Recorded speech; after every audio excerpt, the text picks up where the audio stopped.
Good evening, everyone. Adequate notice of this meeting is provided by sending such notice to the Asbury Park Press, the Middletown Patch, the Middletown Township Public School District website, and the posting of such notice at the Augustine Minor Administrative Offices in each elementary, middle, and secondary school and district. Roll call.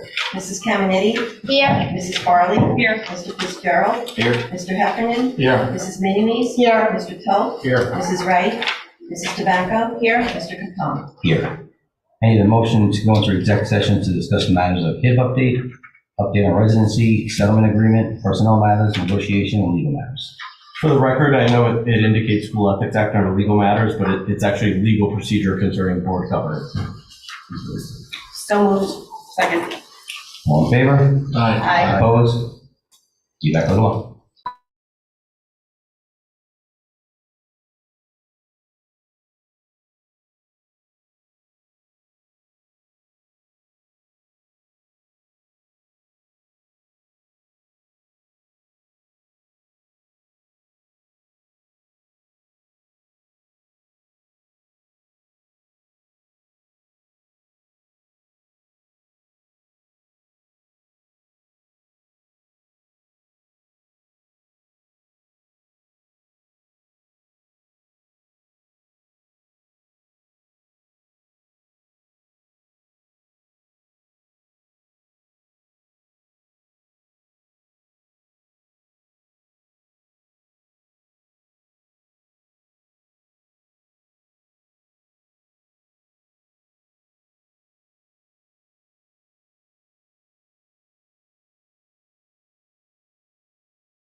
Good evening, everyone. Adequate notice of this meeting was provided by sending such notice to the Asbury Park Press, the Middletown Patch, and the Middletown Township Public School District website, and the posting of such notice at the Augustine Minor Administrative Offices and each elementary, middle, and secondary school in district.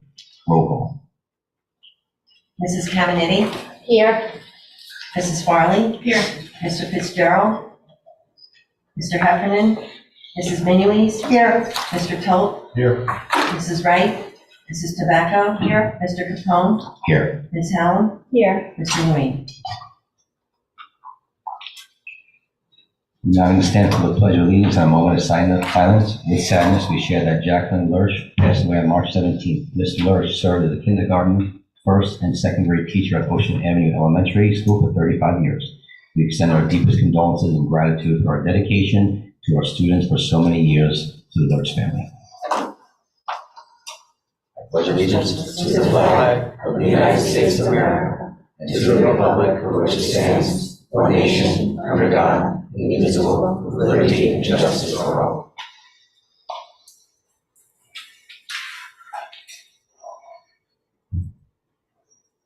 Thank you.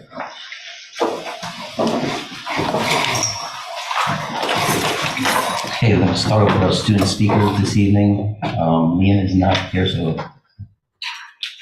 Tessa. Tessa isn't able to make it. She's gonna try and send me the Google Doc so I can speak, but I haven't gotten it yet. All right, so neither one of them are here tonight, right? Yet. Okay, good. All right, then we're going to move to our presentations. We're going to pass this over to Would you like to take over from here? Yes, tonight we have on the agenda the acceptance of our annual financial report. And tonight we have Brian Waldron here from Coleman, Freddie and Allison, who is going to just go over the summary of the audit and the results from the audit. Brian, thank you. No problem. Thank you very much, appreciate it. Thank you for having me tonight. As Amy said, my name is Brian Waldron. I'm a partner with Coleman, Freddie Allison. Together with my partner, Matt Holman, who could not be here tonight, we just wanted to share a few of the highlights and just let you know how the district did this year for the year ended June 30th, 2022 year-end audit. On behalf of the state of New Jersey, we apologize for being this late in doing this. We've been waiting for several months on a lot of information related to pension information and other post-employment benefits that has delayed the issuance of this report.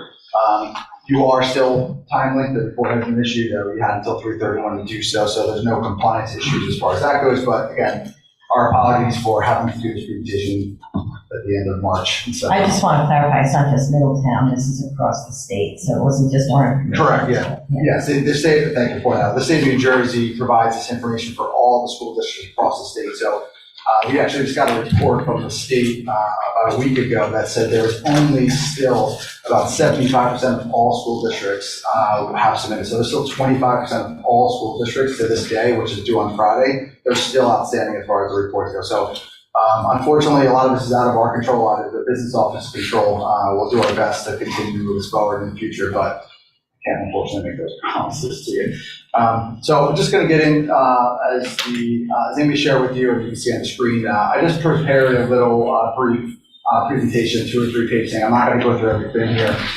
Just a summary, unless I'm sure the public doesn't want to hear me go through 225 pages of this audit report. So if anyone has some light summer reading they want to look at, feel free to go through. There's a lot of accounting information in there that might bore most, but I do want to start off by saying we have a clean, unmodified opinion. So we have just what that means. This is the best opinion that we can render. It just states that all the financial statements are materially stated and all accordance with generally accepted accounting principles, government auditing standards, and all the department requirements by the Department of Education. So we have no issues to note to the board tonight, which is again a great, I think this is multiple years now in a row. And we also will, I don't know the year, Amy, you can correct me on how many years in a row we'll have the certificate of excellence that we expect to have this year's again. It's probably almost 10 years now. Okay, great. There's a nice pat on the back of the district. Not every school district has that. So again, it just shows that it's the upper echelon of all the financial statement reporting. It's really what that is. So again, it goes to all the reporting requirements that need to be taken care of, which there are many. So congratulations on potentially another year of accepting that award in a few months. We have two other opinions that we issue. One is the independent auditor's report on the financial reporting and compliance. We have no issues of non-compliance there, so outside of all the other issues that we deal with in the Department of Education, there's a significant amount of control testing and compliance testing that we have to look at, and we have no formal instances of non-compliance to report there, so another clean opinion. And the last opinion we have is our independent auditor's report over financial reporting for major programs. So as you're well aware, we have the district receives significant amount of funding from state and federal levels, and that triggers additional audits on top of the regular Department of Education audit. So we have looked at multiple grants this year. On the state side, we had tested your reimbursed TPAP and your transportation aid. And on the federal side, we had looked at the child nutrition cluster and the SR2 funds, which there are a significant amount of those. So again, all of those testing came back clean with no findings or recommendations. So again, another clean, unmodified opinion. On that second page, you just go through some of the highlights of revenues and expenditures. You'll see about a 1% increase in total revenue this year. There was a decrease in some of our state and federal funding, as you'll see, which comes probably to no surprise. On the expenditure side, we had roughly about a 6% increase. The majority of that increase related to capital outlay improvements, which is always great to see. If we're going to increase our expenditures, at least we're putting it back into the infrastructure for the school district. And then we had total fund balances for the district this year, roughly $17.8 million. That's broken down to various different reserves that are required and some restricted that the district sets aside. The business administrator puts money into that as needed for, we'll say, rainy days and things that come about that are needed. That represents roughly about 10% of your budget. So we like to look at anywhere between 10 and 20% as a healthy and a good budget to be within as far as your reserve balances. Anything above that might be too much. Anything below that 10% is too lean. So God forbid we needed to have fund balance for any reason, you would only have about 10% of your operating budget to cover that. So I think we're in a good space as far as that goes. Then the last thing I just will talk about is our food service fund. Every school district has one. And this year, along with last year, you'll see kind of a comparison. Obviously, 2020, 2021, 2022 has been a very difficult year for everyone, along with the food service fund as well. You had seen a lot of increases this year in federal funding as all the students were receiving federal free lunches versus the reduced and paid lunches that we're used to. That's going to go away now. So that money, as we will probably see, will be drawing back a lot. So those revenue numbers will significantly be coming back down to more of a normal number. But you'll see roughly about a $1.4 million balance inside of that food service fund. We do not have a cash resource problem, which is a good thing. What that means is simply there is not an excess amount of cash sitting in that fund outside of our current liabilities and things that we need to pay. So that fund balance can be used for things that the district needs as far as cafeteria purposes only to improve the food service things. It can't be used for general budgets. I get that question a lot, so I just wanted to make sure I point that out in case anyone's unaware. That's not, let's say, free money to use for the district or for anything else, but outside of the improvement to the services for the children and the faculty inside of the school. I just wanted to take 1 second to thank Amy, Denise, who's behind me, and the rest of their team on putting up with us for the past 6 months, what it seems like. We appreciate their support. They're always very helpful in getting us this stuff, very professional. So I just wanted to congratulate them on a successful year and thank them for, again, their hard work. I'd be happy to answer any questions if anyone has any. Amy knows how to get a hold of me if anyone has questions later on down the line after you go through that 220 some odd pages in more detail. But we appreciate your time and appreciate your support. Great, thank you so much. Anybody have any questions first? For those of you who don't know her, Denise DeRose is our assistant VA. Yes. She's sitting over there. She's a huge part of this process. She is. Thank you very much. Thank you so much. All right, then I'm going to turn to Mrs. Alphone. I'll just come up here, somebody has to move. It's just easier. Although I don't think I need a mic. No, you guys are good. Yeah, I just didn't want to make everybody move. Sorry, Chris, I used Canvas, so. So I wanted to do a quick presentation tonight to the board and the community on the ESSA accountability system, ESSA standing for Every Student Succeeds Act. On April 5th, the state is set to lift the embargo on the school performance reports, which means they'll be publicly accessible for the public to consume through the DOE's website. The ESSA accountability system is a comprehensive system that is meant to identify schools that are in need of comprehensive or targeted support. It is the system in the state of New Jersey and part of the process for receiving federal funds through the ESSA requirements. To be eligible to receive federal monies, every state must submit an ESSA application, which has certain indicators involved.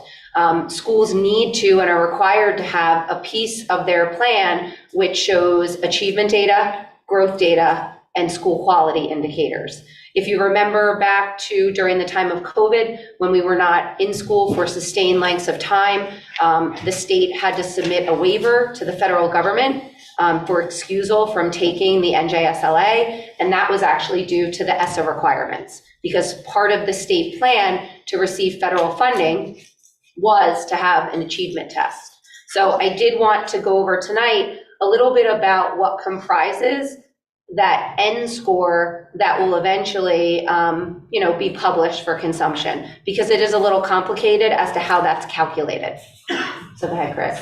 So as I had mentioned, part of this is the government and the state's process for identifying schools that are in need of support based on certain indicators that exist in that formula. So schools can be bucketed into 4 major categories of support: comprehensive support and improvement, comprehensive support and improvement that has to do with graduation rate, subgroup populations, and then also there are categories for additional targeted support. That is when a singular subgroup underperforms, you could consider to be in a targeted status. We had one of our schools have this targeted status a few years back, and we've since exited, but that means a subgroup within the population was underperforming in one of those categories of accountability. We also have chronically underperforming schools, which triggers a comprehensive support kind of designation. And all those things mean is that the state will give you an infusion of federal money to support the building and the school's goals. And you're also required to develop an action plan to monitor progress towards those improvement factors. So go ahead, Chris. Every year, the subgroups within a school's population are evaluated to see if they meet their annual targets. Back when ESSA and the new accountability formula was created, there was a benchmark setting year for achievement scores, where the 2016-17 school year was the benchmark year, and every test and increment thereafter was vetted for the next 20 years. So it was the difference between performance in the 2017 school year to 80%. And they chop that difference up over the incremental 20 years, and every year schools are required to achieve that next level of target. Obviously that's been disrupted because of COVID and the fact that there was no testing for a few years, but that is what some of these measures look at, are the ability of subgroups to reach those incremental targets that are vetted out each and every year for every subgroup in each individual school. And just to clarify, a student subgroup only is considered a subgroup statistically if they have a size of 20. So while you may have certain subcategories within your school population, they may not count statistically because they don't reach the N size of 20 to count for that. So they use what's called a suppression variable. Go ahead, Chris. So how is ability calculated? As I said, there are certain features that are required in the ESSA accountability formula. One of them is a proficiency factor, which is our achievement test for math and ELA. Historically, that has been the NJSLA. NJGPA will come into the fold as that, certainly becomes the requirement for graduation this year. ELA and math growth, there needs to be a growth factor and this is where it shifted a little bit for this school year. We used to use something historically called SGPs, or student growth percentiles. The mathematics behind that formula is predicated on successive years of testing. Because we did not have 2 years of testing in normal cycles, we do not have back-to-back cohorted data.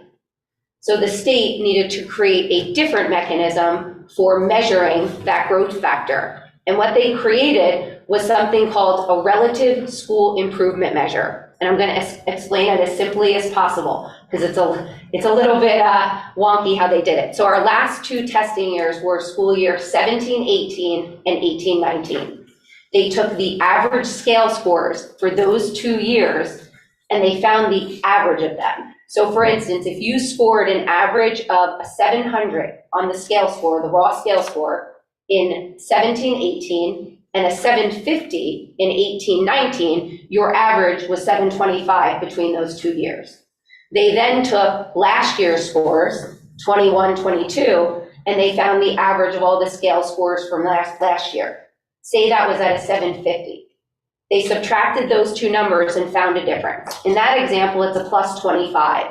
They then rank ordered all of those differentials and assigned a percentile ranking to it, compared to the other group, the other schools in your school configuration, which I'll get to in a minute.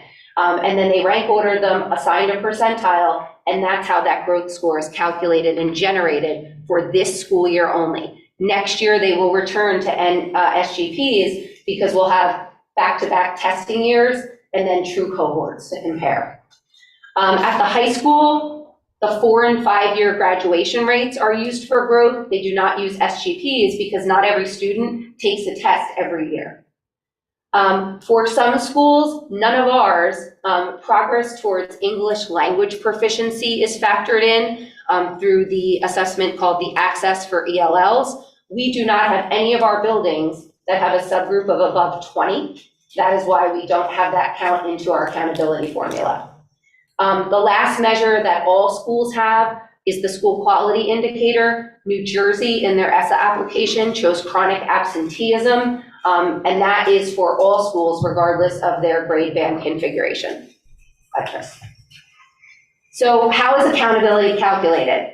So, and this is important because typically when this is reported, media outlets will pick it up, they'll report on it, they'll share some of the summative scores and the percentile rankings. They will take every school in New Jersey and put them in one long singular streaming list.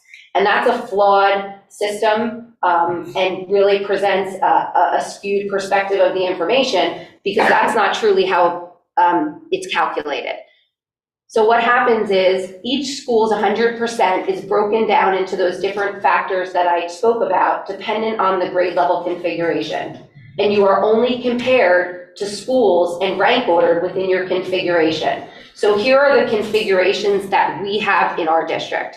We have K through 5 buildings, we have pre-K to 5 buildings, we have 6 through 8 buildings, and we have 9 through 12 buildings. Another configuration that we don't have that others have are K to 8 configurations or pre-K to 8 configurations. So what happens is each of those configurations uses different pieces of those accountability. For example, the high school uses graduation rate, while everybody else uses those SGPs or relative growth measures for the other K to 8 configurations. When they rank order and figure out percentiles, you are not ranked or compared outside of your configuration. So some of our schools that are K to 5 and pre-K to 8 don't even sit in the same comparison.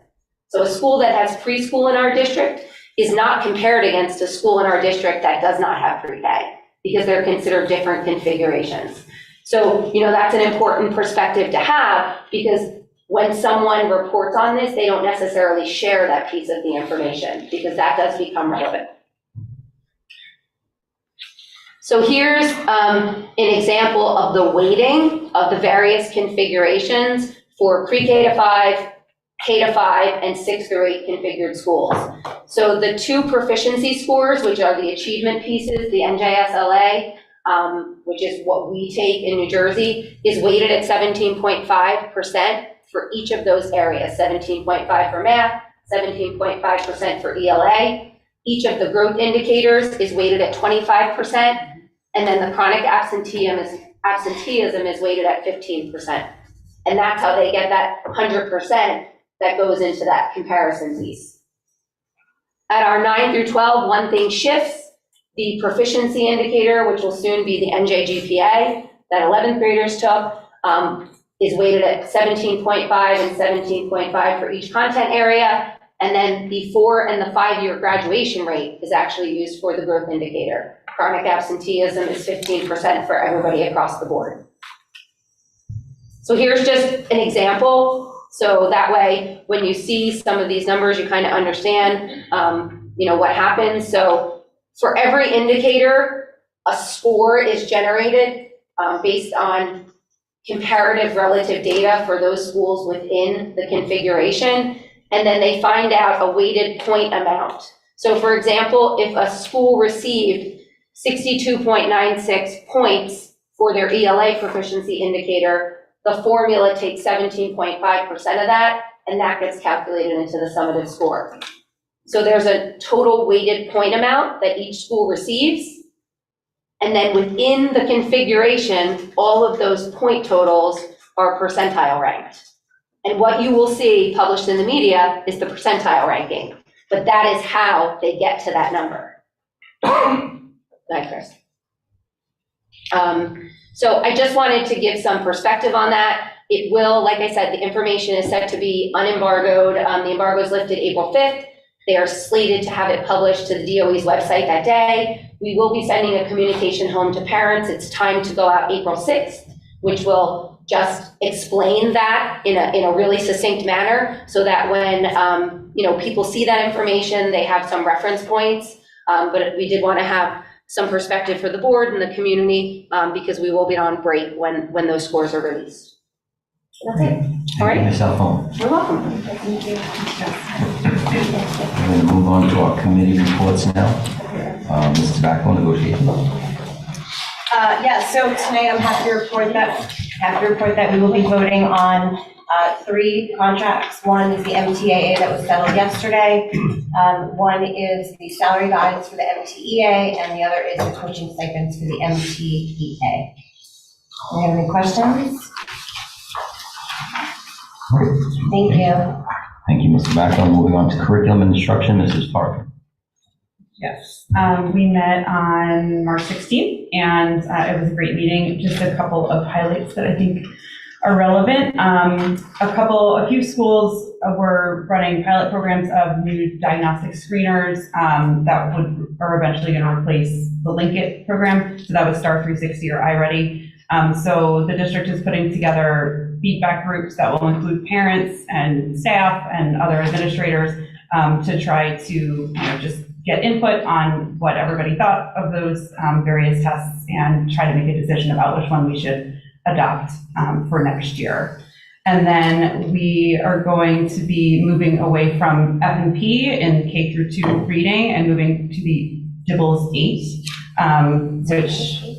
Dibbles 8, okay, let's go.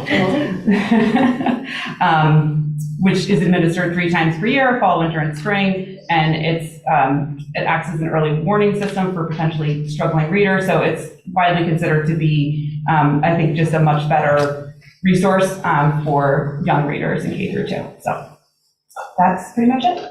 Thank you.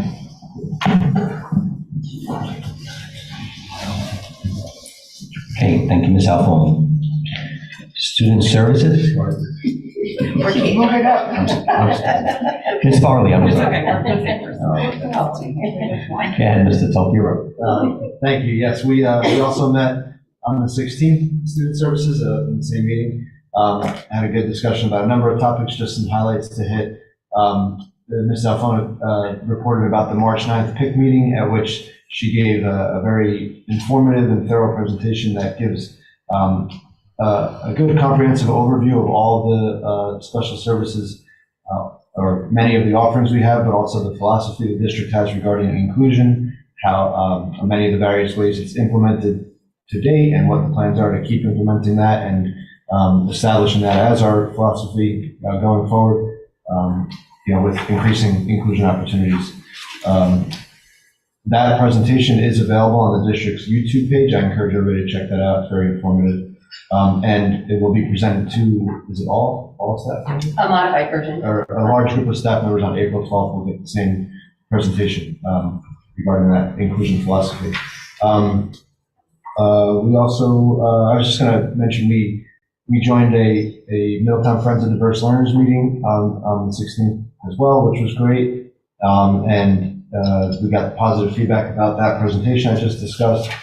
We also got a good report from the organization, the Friends of Diverse Learners, about the parent survey that they had done in the fall, and had some informative and helpful results on that.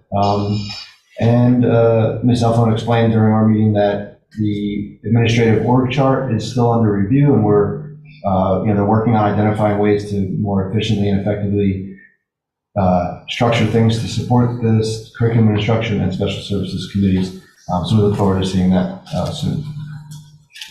Thank you, Mr. Tello. Thank you. Moving on to facilities and finance, Mrs. Doherty. We met on March 8th, and the topics were focused on the results of the field and track bid that we opened and is on the agenda for the board's vote tonight. The lowest bidder was Applied Landscape Technologies with a total bid of $1,967,222. And we also spent the balance of the meeting discussing the 23-24 tentative budget, which the board approved on March 14th. And I will give the board an update that the county office has reviewed that tentative budget and approved it, so we are free to advertise for our public hearing. Okay. Thank you, Ms. Doherty. And also just like to add, did we apply for rod grants as well? That might. We do have, thank you, Mr. Plum. Yes, we do have listed, we have not submitted them yet. We have to get the board's approval to submit several grants, rod grants for facilities projects, and they are listed on the agenda this evening. Okay, good. Thank you. Okay, now opening up the microphone for public comment on agenda items only. If you wish to make a statement, please come to the microphone. Just state your name and address for the record. Seeing no one coming to the microphone, then wish to close the public comment and go to proclamation. Oh, I'm sorry. Yes, come on.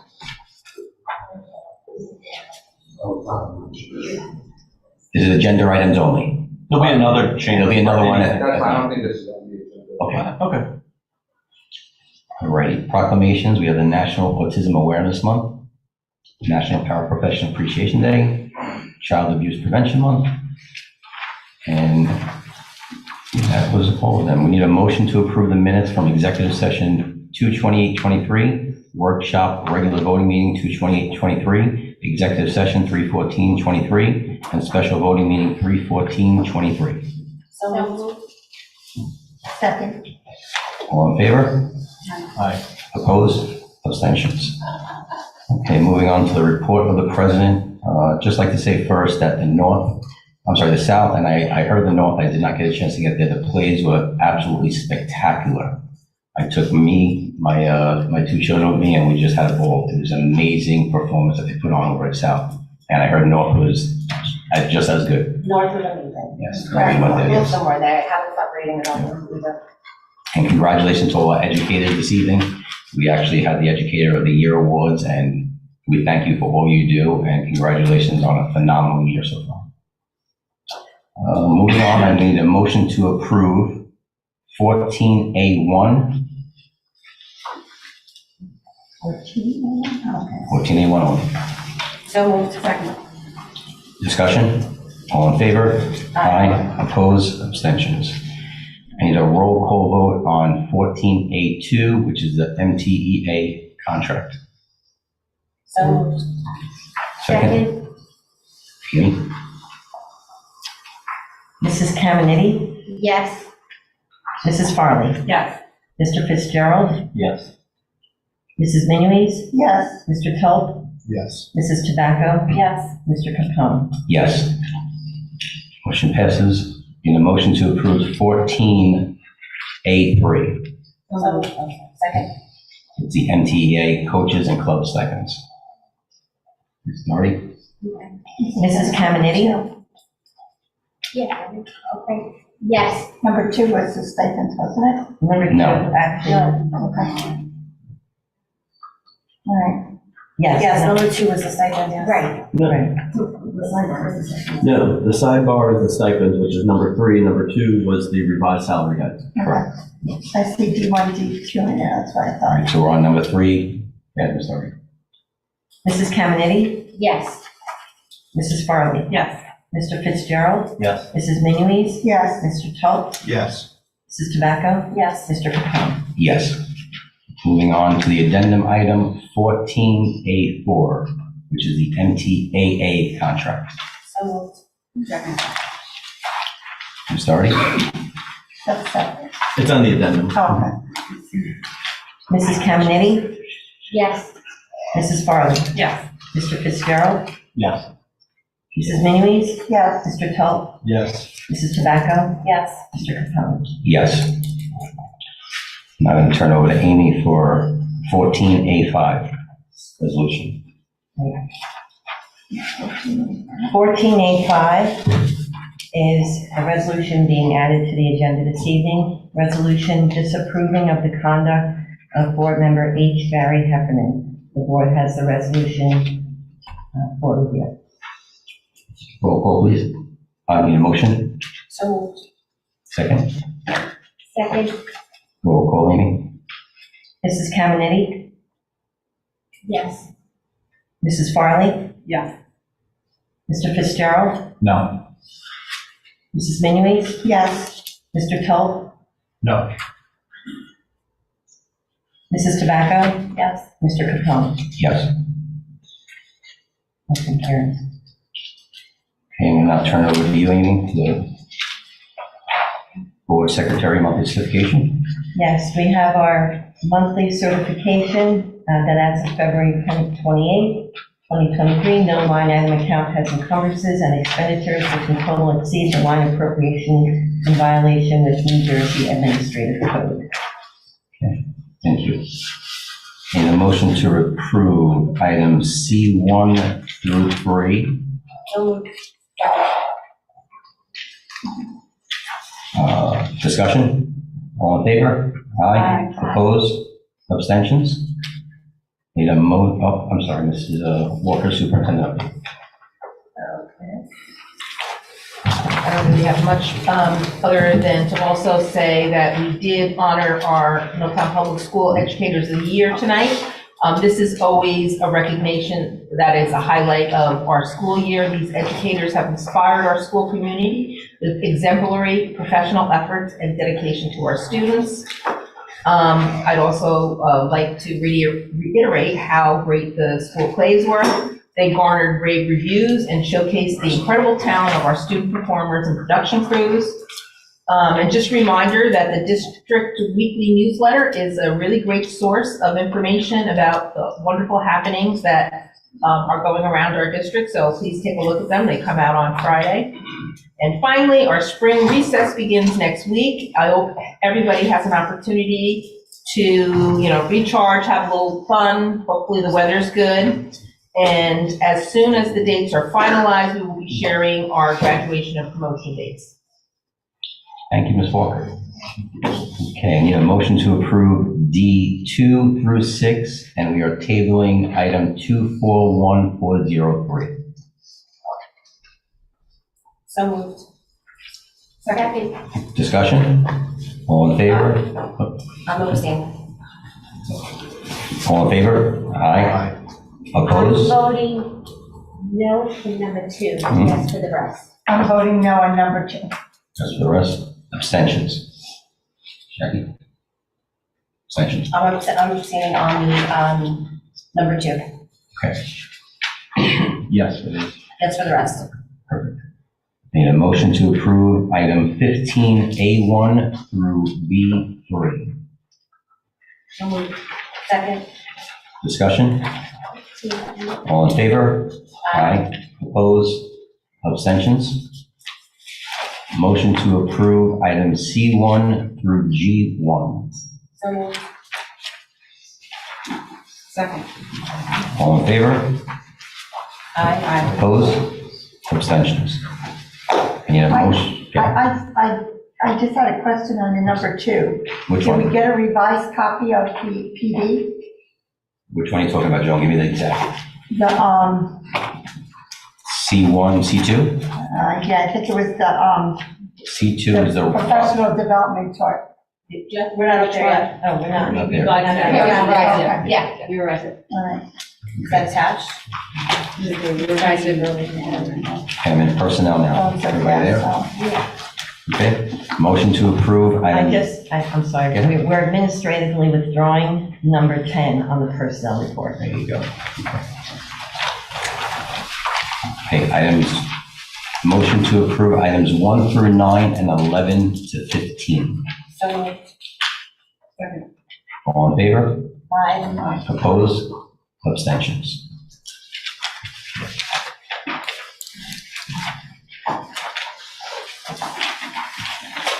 we just did that one. Okay, we're now gonna, go on.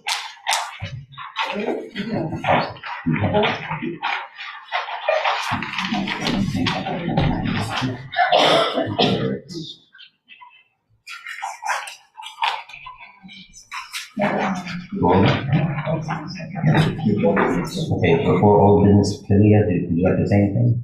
Yes. As you guys said, the South play was phenomenal. I didn't get to see North, but I also heard really good things about it. So that was very exciting to see this past weekend. I'd also like to bring attention to Senior Council at South. We did a March Madness fundraiser. We had about 14 teams participate in a bracket-like tournament. And the winning team got to verse a teacher team. We raised about $400 for our senior prom, which is very exciting. I was there, it was so fun, the kids were great. Yeah, everyone had a lot of fun with it, so hopefully it's an event that will run in future years. Continue on March, this involves elementary schools, but I know the elementary school is doing March Madness, which I get to see with the kids I babysit, and they are loving it. I've never had such an easy time doing homework with them. They're so excited to do it.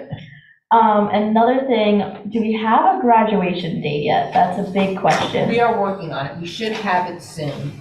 We came up with a little scheduling issue that we have to work around, but hopefully within the next week or so, we'll have that, okay? Thank you. Sounds good. Thank you, Philia. To anyone else for old, Joan, old? Don't hold it back for new. Go ahead, Joan, new business. Okay. Well, it's Joe's turn. my turn. First, I do have to reiterate, the plays were exceptional. Amazing. I also got to help at North Play serve the senior citizens luncheon and watch the play with them. It was so nice to see them back in the building. They were very excited to be here. Nothing but raves from them about the play. And they're hoping maybe next year that South will do the same thing and invite them to see that play. But both plays incredible. And I tell the audiences all the time, it's better than going to New York. It's $10 a ticket and you get phenomenal entertainment. Our kids are spectacular, so can't say enough about that. We also attended Mount Swamp's Heritage Pride Day, and amazing. The memorabilia that the parents put together for their history was incredible. Some of the knickknacks and things like that, perfect condition, medals, it was just incredible. And all the foods that the parents made for their nationalities was really, really good. And I know other Kate's meatballs. You made the meatballs? They were gone. And I know other schools do that, so I'm hoping like next year we'll get invited to see how other schools do it too. But it was really, really good.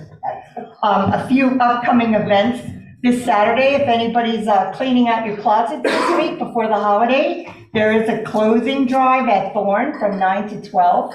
So you cancel it? It's not this Saturday, it's April 16th. Oh, April 16th, I'm sorry, I had April 1st. It's after. All right, so it's April 16th. Get your bags together, drop them off between 9 and 12. If you missed that one, There is another one coming up. I did next year. There's another one coming up, I'll get to that in a few minutes. April 29th, New Monmouth is having a gift auction at St. Mary's. If you're looking for something to do, go on the website, buy tickets, they're a lot of fun. We've been attending all the gift auctions, they're really great. Bay Shores is followed up by that on May 5th, so you can also get tickets through the Bay Shore website. Let's see, Thorn, April 30th is having their spring outdoor event, and it's gonna be vendors and antique cars, and Frank, they're invited to Board of Ed. I'm sure we all got that email where they're gonna have a Board of Ed trophy, they're gonna have a mayor trophy, principals, all kinds of trophies, and attracting a lot of people. There's gonna be music, so I think it's gonna be a great community day, so mark your calendars for that and get out there.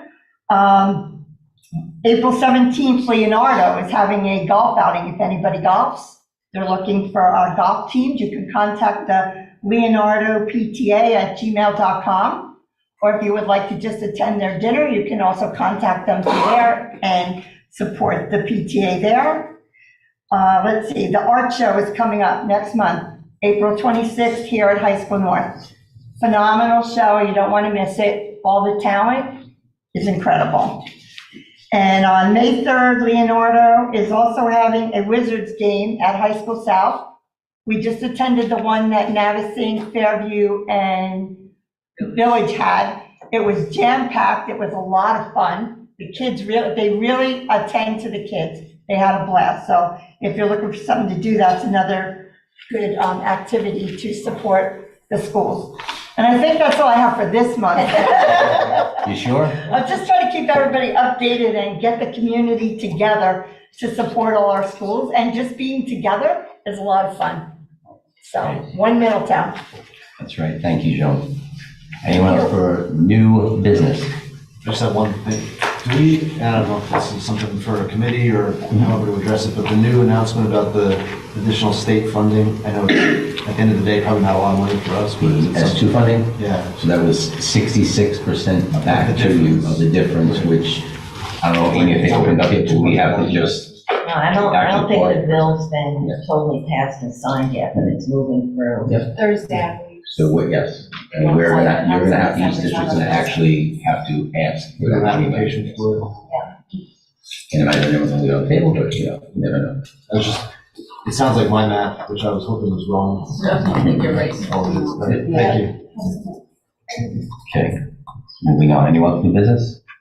Good. Well, the only thing I'll mention is, and actually coinciding with Mrs. Meany was mentioning, art show is our meeting next month, which is April 25th in here, since they'll be having the art show. We will be moving to the auditorium. We're also going to have the support person of the year at that time also, so we'll also be meeting in the auditorium. And that will be our public hearing for our budget as well. Thank you, Amy.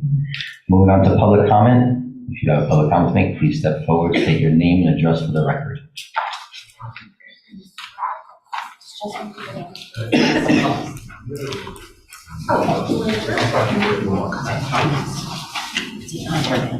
are you? Hello, good evening. My name is Michael Davis of 2 Woodlawn Avenue, Fort Monmouth. Been a lifelong Middletown resident. I moved there approximately 2015 from a couple blocks later on Main Street. My concern tonight was the letter we got regarding the bus services that are going to be canceled for New Monmouth students in our area. So my son's been going to New Monmouth since 2021-22. When we received the busing service there, we were told we had to go to New Monmouth. We had no other option because Fort Monmouth Road was closed.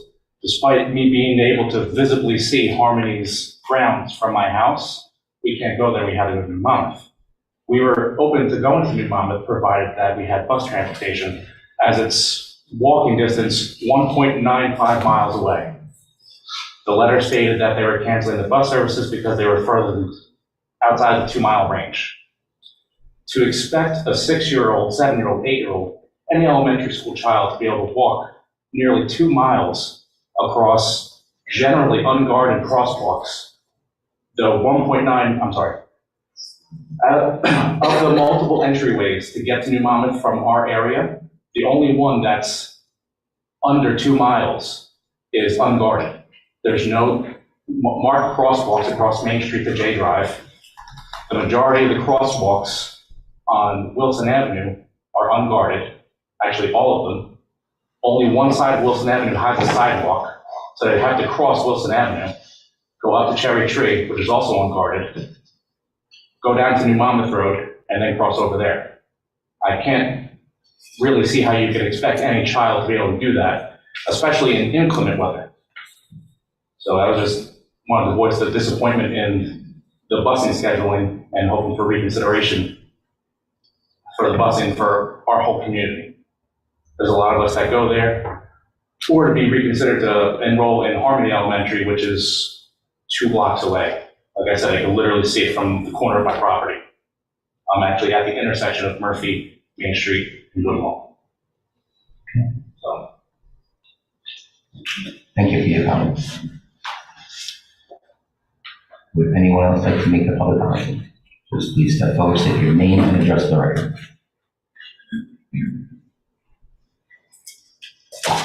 One night. How you guys doing? Good, how are you? Good, good. My name is Brian Lara, and I'm here today. I sent a letter to the board several days ago. My wife, Rebecca Lara, and I authored it. And it's actually regarding the same situation that this gentleman before me had addressed. Just before I get into it, like I said, my name is Brian Lara. I grew up in Red Bank, I moved to Middletown. My wife from Indiana, why she decided to marry me, that's beyond me, and come to New Jersey, but it is what it is. I have 2 daughters, 3 and 5, growing up in Port Monmouth. I have my third, a son who will be born in May, who will also be attending all the Middletown public schools. And before I really get into the crux of our concerns with the transportation changes, I just want to say thank you, because after hearing the various comments of what the Middletown School District is doing and what the Board of Ed has stood by with the curriculum and what they've provided to the community and my children, thank you. Thank you. You're welcome. Now, in saying that, in conjunction with that, Mr. Waldron was very nice to advise us of the budgetary highlights that we've accomplished and that our community is thriving as a whole. But as I stated, we're here today to discuss the busing concerns, more specifically the letter that we received on March 6, 23, I believe authored by Ms. Doherty. I have a copy of the letter that I sent. If any of you all would like to review it, I have several copies. I'm more than happy to pass it around. It would save some time, but if not, I can just save the copies and throw them in the shredder. I'll take one. Sure, absolutely. I'll help you pass them around. Oh, thank you. How's everybody doing?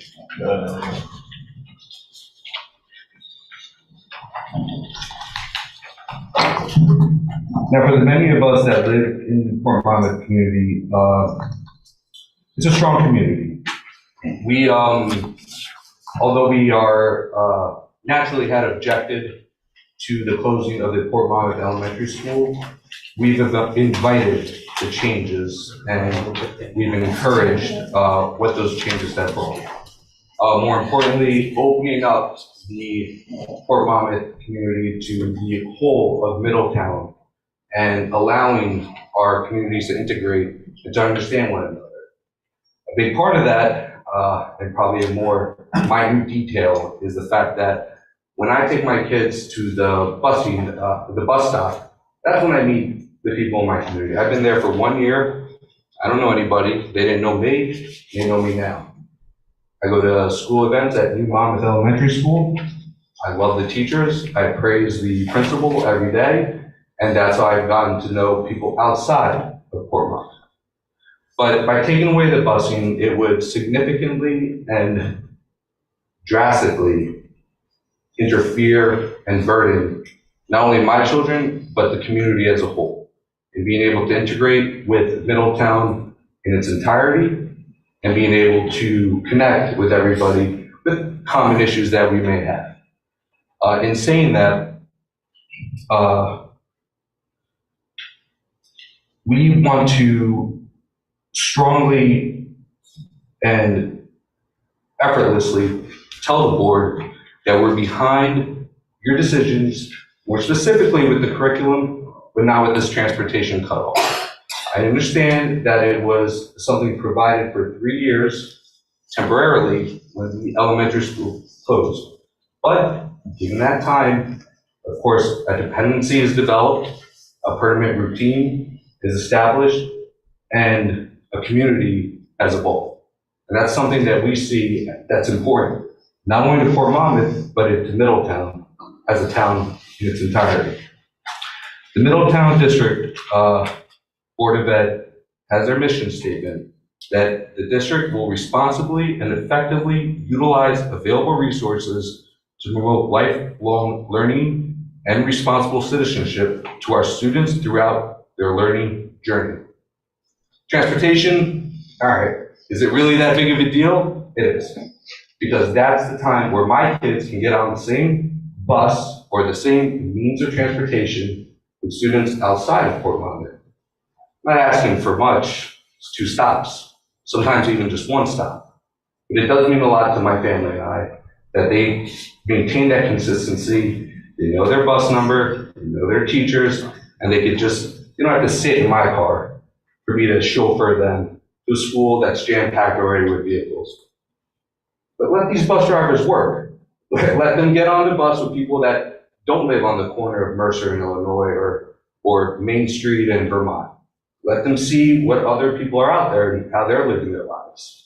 And that's very important to us. We, at the end of the day, ask for these temporary accommodations to be permanent. The walking distance is significant, especially for children of my age. When the Port Monmouth Elementary School was closed, we were promised a fair transition, and we expect the Board of Education to abide by that. In conjunction with that fair transition, we also expect that there is a safe and appropriate means to have our children brought to the New Monmouth Elementary School so that school can thrive individually and as a whole for the community. Not to get too legalese, but citing NJAC 6A 27.1.1 subsection B and 27.1.2 as a whole, it is the board's responsibility to provide such transportation for our children so that they can facilitate their journey and accomplishments in education. So I thank you for your time.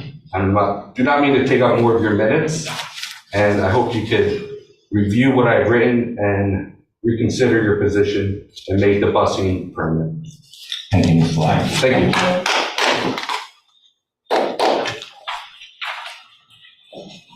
Just a name and address for the record. Hello, my name is Candace Watts. Address, I'm sorry. I'm sorry? Oh, yeah, I'm sorry. Address. I didn't know who was speaking the whole time. I couldn't see your face, I'm so sorry. I thought it was coming from there. That's your address for the record. 3 Woodlawn Avenue. Thank you. Go ahead. I'm an administrator at the local county college, and I have 9-year-old twins in 4th grade who attend New Monmouth Elementary School.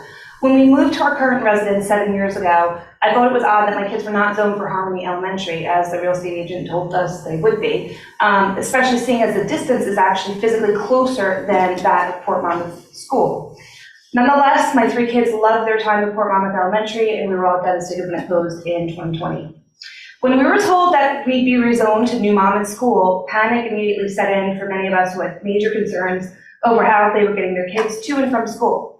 We were pleased to hear that the district was allowing us to access busing due to the inconvenience of having to move to a school which was further away from Port Monmouth and Harmony. I received a letter recently stating that the district will no longer be offering the bus to students at New Monmouth living in our area because we live within a 2-mile radius.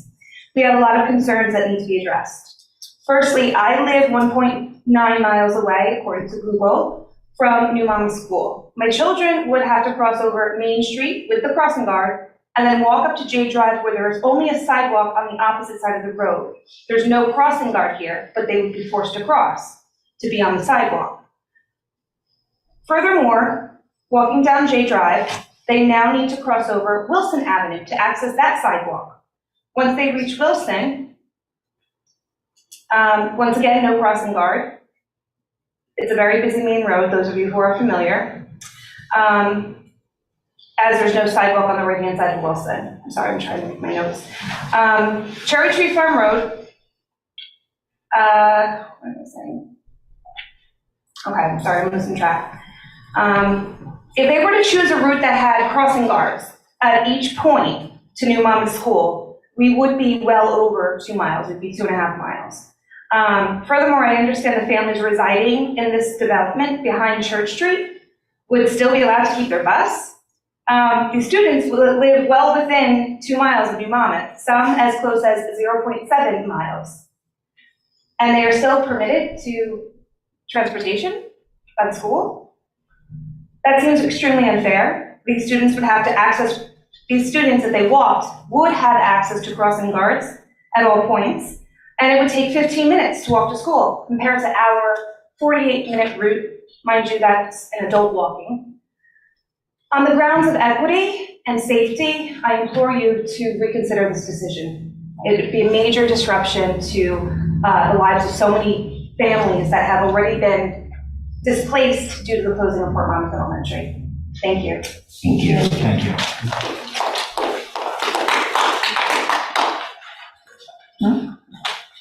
How are you? Just your name and address of the record. Emily Saporowski, 38 Powell Avenue. My name is Emily Saporowski. I'm here today to discuss our family's concern with Navesink Elementary School. As residents of the Navesink area and as a local business owner since 2009, we take immense pride in our tight-knit community. We have supported numerous local causes, charities, school fundraisers, and truly love the people of Middletown. This past September, our oldest child began kindergarten. Every teacher we have had the pleasure of meeting or working with has been professional, kind, and truly puts the needs of the students first. The teachers are first class. However, the building and facilities of the school are an embarrassment. To say we are overwhelmed with disappointment about the state of the facilities would be an understatement. I'd be interested to know how many people on this board or in this room have walked the halls of Navesink School and can honestly say it's a facility fit for the needs of students and teachers in 2023. My concern does have a point of reference. I've been a public school teacher since 2010, and I began teaching in a neighboring Monmouth County school district in 2015. I was excited to be working close to home in a district that valued education and fostered the same small town community which drew us to live in Middletown. The facilities where I work are incomparable to Navesink. I was shocked about the inequality between the two districts. It is disheartening to know I have access to modern public school facilities a mere 10 minutes away and cannot offer these seemingly expected opportunities to my own children. We have learned, since our daughter began kindergarten, that she has art class in the all-purpose room while 5th grade phys ed class is happening simultaneously. How is an art teacher supposed to engage 19 kindergartners while 5th grade is playing a game of basketball on the other side of a curtain?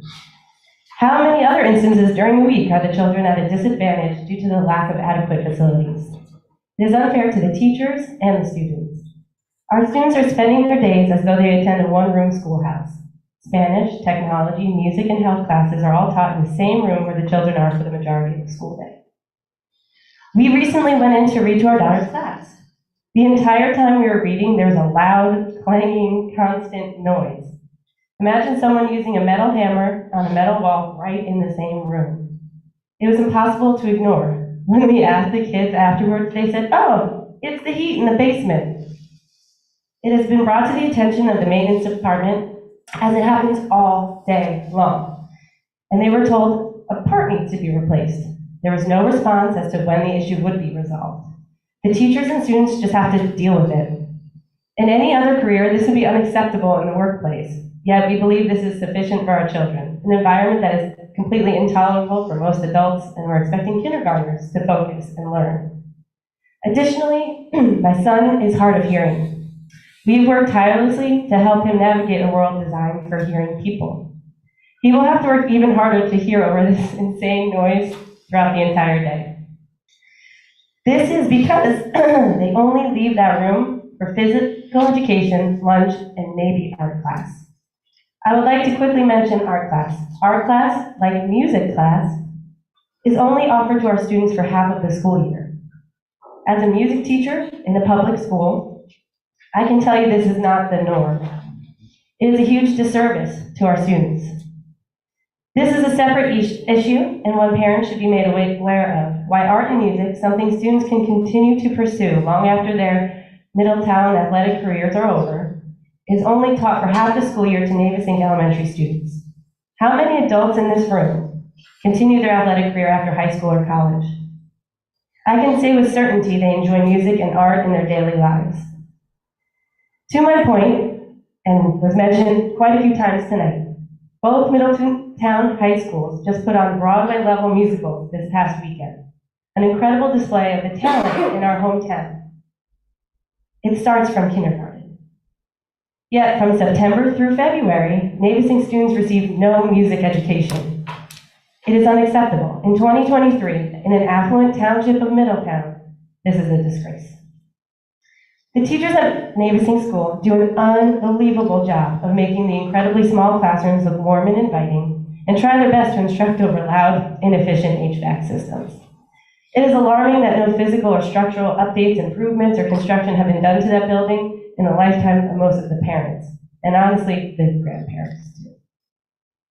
There's ample property and space. It's inexcusable that our students and teachers have to work in that cramped, dank, antiquated school.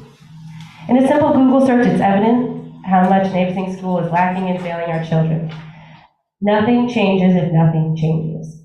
That building has remained basically unchanged since it was built in 1940.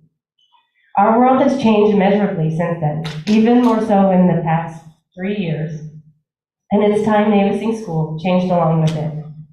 It is with great hope that improvements can be made to bring Navesink School into the 21st century and give our students the facilities where they can thrive and teachers can work in a building that is conducive for learning. My hope is that those of you up here who are up for re-election consider the Navesink community in your campaign, and we hope you can make the change we so desperately need. Thank you. Thank you. Would anyone else like to make public comment? Your name and address for the record. Good evening. My name is Deborah Adman, and I'm at 39 North Avenue. Is the microphone, please? Just step a little closer, I'm sorry. Did you get my address? 39 North Avenue? I think the microphone went off, right? We're just supposed to pull it. Just pull the microphone to you. There you go. Okay, better. What's your name? Deborah Rotherman, 39 North Avenue. Good. And I too would like to address our going away busing situation. My daughter's 10. And when I explained to her that she would no longer have a bus next year, she looked at me in fear like, I don't even know how to get to the school. It's not a simple walk. It's a weaving down multiple roads, lack of crossing guards to ensure kids in the right direction. And like it was brought up, I'm 1.9 miles away. It's on Google Maps a 49-minute walk. When I drive through town, I don't see crossing guards after a half hour.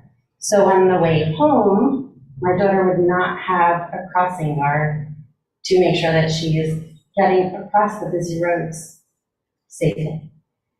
So another issue is, excuse me, with Modern Day being closed and now it's being rented out for a film, when you drive past there now, there are massive tractor trailers.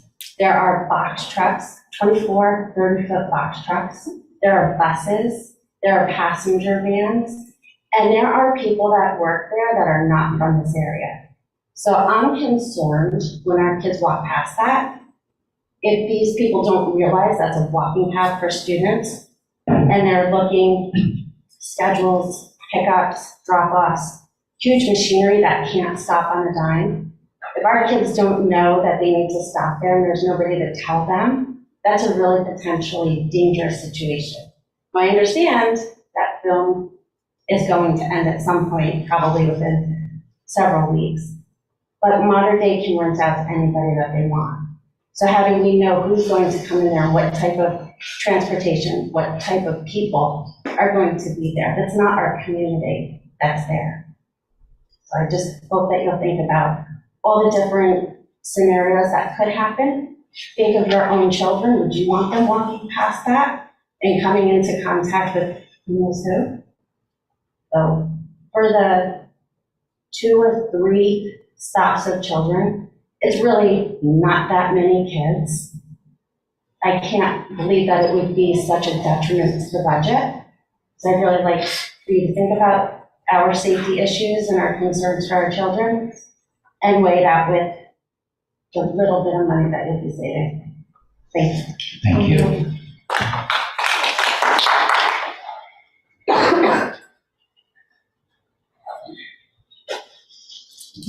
Hi, Bureau of Safety, Ashar Drive, Middletown. I have no skin in the game when it comes to Port Monmouth, but I find this all very upsetting, and I don't think there's one board member here that voted for the closure or how Port Monmouth was handled all those years ago. But I'd just like to say, it was pushed through. You created a zoning issue that is going to live with us and follow us forever. You made them walk by another school to get to New Monmouth, and you offered to help them with the busing. And now I'm hearing it's being taken away. I would suggest that the board look at the zoning and do what's right. If people can see schools from their backyard, they should be able to walk to them. So I just, I was here when it was all happening all those years ago. And I'm just, this is just going to keep cycling and cycling until somebody does the right thing. So thank you. Thank you, Vera.